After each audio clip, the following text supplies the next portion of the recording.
బల్కంపేట ఎల్లమ్మ ఆలయం.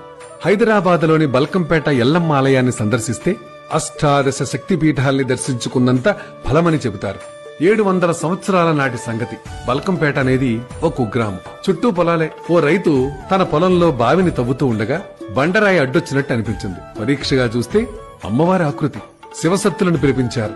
అమ్మవారిని రేణుకాంబగా గుర్తించింది వీళ్లే. మూల విరాట్టు బావి లోపల ఉండటంతో భక్తజనం ఒడ్డున నిలబడే పూజలు చేసేవారు. కొంతకాలానికి రేణుకా ఎల్లమ్మ మహిమలు చుట్టుపక్కల ప్రాంతాలకు విస్తరించాయి. ఓ చిన్న ఆలయం వెలిసింది.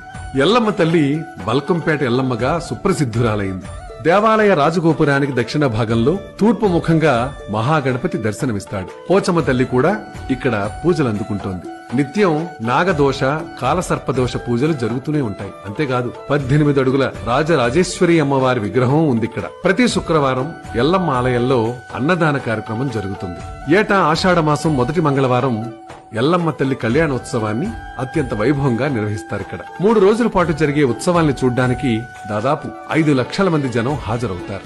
అమ్మవారి స్వయంభూమూర్తి శిరసు భాగం వెనుక నుంచి నిత్యం జలధార ప్రవహిస్తూ ఉంటుంది. ఆ పవిత్ర జలాన్నే భక్తజనం మహాతీర్థంగా స్వీకరిస్తారు.